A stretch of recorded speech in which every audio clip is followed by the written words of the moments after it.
စွမ်းအားသစ္စာဖောက်မှုပြီးတော့လက်စားချေခြင်းနာရူတိုကဘာမှာအိုရှီယာမျိုးနွယ်ဆိုရဲ့ဇလန်းလောက်ကြီးကွဲစရာကောင်းပြီးဆွဲဆောင်မှုရှိတဲ့ဇလန်းမျိုးတို့ရရှာပါတယ်ကဲသူရဲ့အထွတ်ထိပ်ခဏီနီကိုချုလိုနီးပါဖြစ်ခဲ့ရတဲ့အထိသူရဲ့ခရီးကိုအတူတူခုံစင်းဝင်ရောက်ကြည့်လိုက်ကြရအောင်ကိုနိုဟောင်ယာမှာဦးချီဟာဆိုတဲ့နာမည်ကြားလိုက်တာနဲ့တင်ကြောင်ရော်မှုရောလေးစားမှုရောတခါတည်းခံစားရတယ်မလားသူတို့ရဲ့မွေးရပါတိုက်ခိုက်ရေးစွမ်းရည်တွေကတကယ်ကိုပြိုင်ဘက်ကင်းကြီးသူတို့ကိုရွာရဲ့အတမဆုံးမျိုးနဲ့စုဖြစ်လူတိုင်းကတတ်မှတ်ထားခဲ့ကြရပါဒါပေမဲ့အဲ့ဒီအင်အားတွေအားလုံးကသူတို့ကိုကယ်နိုင်ခဲ့လားဆိုတော့မကယ်နိုင်ခဲ့ပါဘူးနေမထွက်ခင်တညတာအချိန်လေးအတွင်းမှာပဲဒီဂုံယူစရာမျိုးနွယ်စုကြီးတစ်ခုလုံးတပိုက်စာမျက်နှာပေါ်ကနေနေပါပျောက်ကွယ်သွားခဲ့တယ်ဒီခြေခွဲစရာညာတညကသူတို့ရဲ့ကြာဆုံးခန်းကိုဘလို့ဖြစ်စီခဲ့တယ်လဲဆိုတာကြည့်လိုက်ရအောင်ကဲသူတို့ဇလန်းကိုနားလေဖို့ဒီအပိုင်း၅ပိုင်းကိုကြည့်သွားကြမယ်သူတို့ရဲ့အစွမ်းထက်တဲ့အစသူတို့ကိုချောက်လက်နေတဲ့မုံတီးချန်ကျိန်စာခနာတာပဲခံရတဲ့အငိမ့်ချမ်းကြီးအရာအလုံးကိုပြောင်းပြန်လန့်ပစ်လိုက်တဲ့ကြေကွဲစရာညတည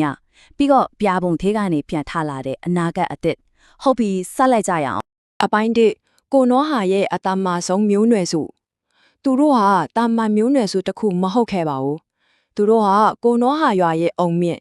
ရွာကိုတီထောက်ခဲ့တဲ့မွန်မြတ်တဲ့မျိုးနွယ်ကြီးတွေကတစ်ခုဖြစ်ပါတယ်တနည်းပြောရရင်သူတို့ဟာရွာရဲ့အကာအကွယ်ပေးသူတွေသူတို့ရဲ့စွမ်းအားကရွာရဲ့ခွန်အားပါပ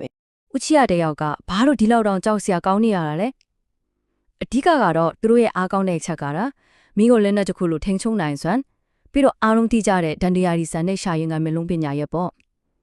့ဒီမျက်လုံးတွေကတော်ယုံတိုင်ုံမဟုတ်ဘူးရန်သူရဲ့လှုပ်ရှားမှုတိုင်ကိုကြိုမြင်နိုင်တယ်ကော်ပီကူးနိုင်တယ်ဒီတော့တိုက်ပွဲမှာသူတို့ကိုနိုင်ဖို့ဆိုတာတကယ်ကိုမလွယ်တဲ့ကိစ္စပဲဒါပေမဲ့အကြီးမားဆုံးစွမ်းအားကပဲအကြီးမားဆုံးအားနည်းချက်ဖြစ်လာတတ်တယ်လေအခု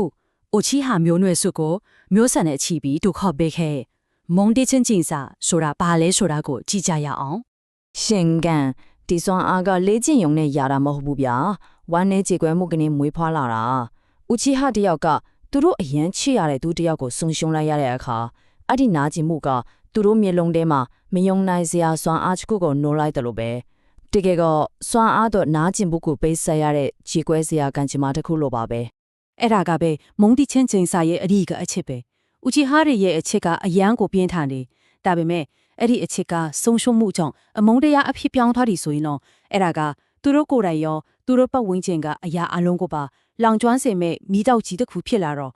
့ဒီချင်းစာရဲ့အစအငင်းမဲ့ကရှိခက်ကညီကိုနှစ်ယောက်စီကလာတာပါအိန္ဒိယနဲ့အဆူရာပ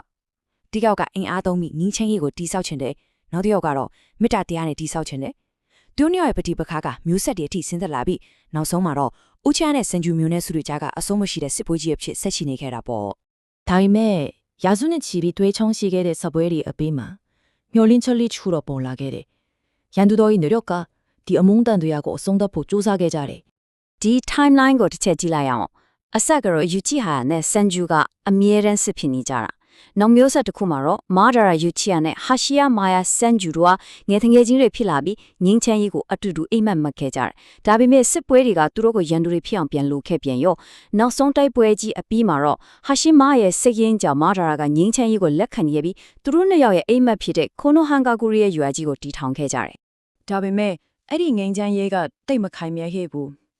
ရွာဖားတဲ့ကဟာရှီယာမစန်ဂျူပထမဆုံးဟိုကခဲ့ရွာခေါင်းဆောင်ဖြစ်ရွေးလိုက်တဲ့ချိန်မှာပဲမယုံကြည်မှုရဲ့မျိုးစေ့တွေစပြီးကျလာခဲ့တယ်။မာဒါရာအတွက်တော့ဒါဟာတန်းတူညီမြတ်မိုဟာမက်ဖတ်မှုတစ်ခုဟုတ်ရဲ့လားဒါမှမဟုတ်စန်ဂျူတွေကဦးချီယားတွေကိုထိန်းချုပ်ဖို့ကြိုးစားနေတာလားဆိုတဲ့တန်ရားတွေဝင်လာခဲ့တယ်။အခြေအနေတွေကဒုတိယဟိုကာဂင်တိုဘီယာမစန်ဂျူလက်ထက်မှာပိုဆိုးလာတယ်။သူကဦးချီဟာတွေကိုခိုနိုဟာစစ်ရက်တပ်ဖွဲ့ကိုတာဝန်ပေးခဲ့တယ်။အပေါ်ယံကြည့်ရင်တော့ဒါကဂုံထိခါရှိတဲ့တာဝန်တစ်ခုပေါ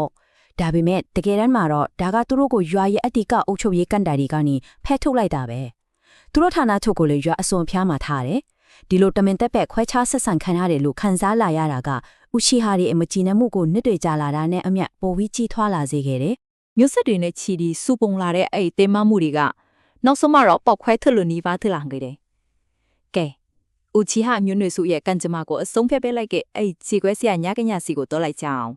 ်အရာအလုံးကကိုမီးမြခွေရွာကိုတိုက်ခိုက်ပြီးတဲ့နောက်မှာအရှိန်မြစ်လာခဲ့တာဥချီဟာတွေကိုရွာကာကွယ်အေးမှမပါခိုင်းပဲနေဆက်ကိုပဲကင်းလစ်ခိုင်းခဲ့လေပြီးတော့အဲ့ဒီတိုက်ခိုက်မှုကဥချီဟာတယောက်ယောက်ရဲ့ရှိုင်းကန်ကြောင့်ဆူပြီးဆွဆွဲခံရပြန်ရော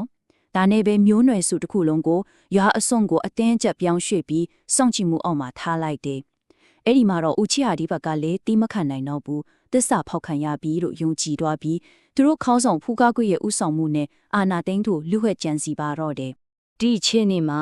လူတယောက်ကမထင်နိုင်တဲ့ရွေးချယ်မှုတစ်ခုကိုရင်ဆိုင်ခဲ့ရတယ်။အဲ့ဒါကတော့အီတာချီဦးချီယာပါပဲ။သူကမျိုးနွယ်စုရဲ့တူလျိုတချင်နေမှာပဲရွာရဲ့သစ္စာခံသူရှိမှရွေးချယ်ရလန့်နလန်းပဲရှိတော့တယ်။ကိုမီတာစုကိုစသေးမလားဒါမှမဟုတ်ကိုရွာတရွာလုံးကိုစသေးမလားတကယ်ကိုစဉ်းစားလို့မရတဲ့ရွေးချယ်မှုကြီးပါပဲ။နောက်ဆုံးမှာတော့အီတာချီကသူ့ရွာကိုရွေးချယ်ခဲ့တယ်။အဲ့ဒီညမှာပဲတိုဘီလို့ခေါ်တဲ့မြို့နာဖုံးဆွတ်တယောက်ရဲ့အကူအညီနဲ့သူချစ်တဲ့ညီလေးစာစုကဲတယောက်ကိုပဲခြံထားပြီးကိုမျိုးနွယ်စုတစ်ခုလုံးကိုကိုလိုက်တုတ်တင်ခဲ့တယ်။အဲ့ဒီညကဦးကြီးဟမျိုးနွယ်စုဝန်တဲ့ညီကုံဖြစ်ခဲ့တယ်လို့စာစုကဲရဲ့ရင်းထဲမှာမပြီးဆုံးမိုက်တဲ့လက်စားချေလို့စိတ်ကိုမွေးဖွားပေးခဲ့တယ်။ဒီတပ်ဖြတ်မှုကြီးအပြီးမှာမြို့နယ်စုတစ်ခုလုံးရဲ့အမွေအနှစ်နဲ့အနာဂတ်ကအသက်ရှင်ကျန်ရစ်ခဲ့တဲ့လူနည်းစုလည်းပခုံးမော်ကိုရောက်သွားခဲ့တယ်။သူတို့တယောက်ချင်းစီကဒီဝင်ထုတ်ဝင်ပိုးကြီးကိုဘလို့သဲဆောင်သွားခဲ့ကြတယ်လဲဆိုတာကြည့်လိုက်ရအောင်။ ဟုတ်ပါတယ်။ယာနဲ့ချီတဲ့မျိုးနွယ်စုဝင်ဒီထဲမှာအသက်ရှင်ကျန်ရသူက3ယောက်တည်းပါပဲ။အင်အားအကြီးဆုံးလို့နာမည်ကျော်ခဲ့တဲ့မျိုးနွယ်စုတစ်ခုကနေအထီးကျန်ထိကျန်ရက်ခဲ့တဲ့သူတို့3ယောက်ရဲ့ကံကြမ္မာကရှင်နိုဘီလောကတစ်ခုလုံးကိုထဝရပြောင်းလဲစေခဲ့ပါတယ်။ ပထမတစ်ယောက်ကတော့အီတာချီပေါ့လူရီမြင်မှာတော့သူကရွာကိုတစ္ဆာဖောက်ပြီးရာဇဝတ်ကိုအကဆုကြည့်တဲ့ဝင်ပွားနဲ့လူဆိုးတယောက်ဒါပေမဲ့တကယ်တမ်းမှာတော့သူဟာတေဆိုးတဲ့အချိန်အထိအရေးထဲကနေခွန်တော်ဟာကိုလျှို့ဝှက်ကာကွယ်ပေးခဲ့တဲ့သူရဲကောင်းတယောက်ပါနောက်တစ်ယောက်ကတော့အီတာချီကိုကူညီခဲ့တဲ့မျက်နှာဖုံးစွတ်တိုးပြီးသူရဲ့တကယ့်နာမည်ကအိုဘီတိုဥချီဟာပါလွန်ခဲ့တဲ့နှစ်တည်းကတည်းကတေဘီလို့ထင်ထားခဲ့ပေမဲ့အသက်ရှင်နေခဲ့တာသူလည်းပဲဆုံးရှုံးမှုကြောင့်အမောင်ဖက်ကိုရောက်သွားခဲ့ပြီးကဘာကြီးကိုဒုက္ခပေးခဲ့ပေမဲ့နောက်ဆုံးမှာတော့အမကိုတိမြင်ပြီးစရုထနင်ဂျာစစ်ပွဲကြီးကိုအဆုံးသတ်နိုင်ဖို့သူ့အသက်ကိုပေးဆက်သွားခဲ့ပါတယ် နောက်ဆုံးတစ်ယောက်ကတော့စာစုကဲဦးချီဟာပါသူ့ဘဝတစ်ခုလုံးကအကိုတီသူကိုလက်စားချဖို့ဆိုတဲ့ရည်မှန်းချက်နဲ့ပဲရှင်တန်းခဲ့တာဒါပေမဲ့အမှန်တရားကိုထိထွားတဲ့အခါကဘာချီကိုကဲတင်ဖို့ကူညီခဲ့ပြီးနောက်ဆုံးမှာတော့သူတငယ်ချင်းနာရူတိုရဲ့ဂျေဆုနဲ့မုန်တီချင်းချင်းစာတန်တရားကိုချိုးဖျက်နိုင်ခဲ့တဲ့ပထမဆုံးဦးချီဟာထိလာခဲ့တယ်ကြေကွဲစရာဇလန်ဒီအနာကြီးရှိခဲ့ပေမဲ့ဦးချီဟာမျိုးနွယ်စုကတော့လုံးဝမျိုးမတုံးသွားခဲ့ပါဘူးနှစ်တွေကြာမှစာစုကဲနဲ့ဆာကူရာတို့မှစာရတာဆိုတဲ့သမီးလေးတရားရခဲ့ပြီးဦးချီဟာမျိုးလိုကိုပြန်လဲစတင်ခဲ့ပါတယ်ဒါဟာအမုန်းတရားကင်းစင်တဲ့အနာဂတ်အသစ်တစ်ခုအတွက်မျှော်လင့်ခဲ့ရောင်ခြည်လေးတစ်ခုပါပဲ ဒီမျိုးဆက်သစ်ကမျော်လင့်စစ်တွေယူဆောင်လာတာတော့မှန်ပါတယ်ဒါပေမဲ့မေဟွန်းတစ်ခုကတော့ကြံနေခဲ့တယ်ရာစုနှစ်ပေါင်းများစွာတက်တန်းရှိခဲ့တဲ့ဒီချင်းစားကြီးကတကယ်ပဲအပေးတိုင်းကျိုးပြတ်သွားပြီလို့ပြောနိုင်ပြီလား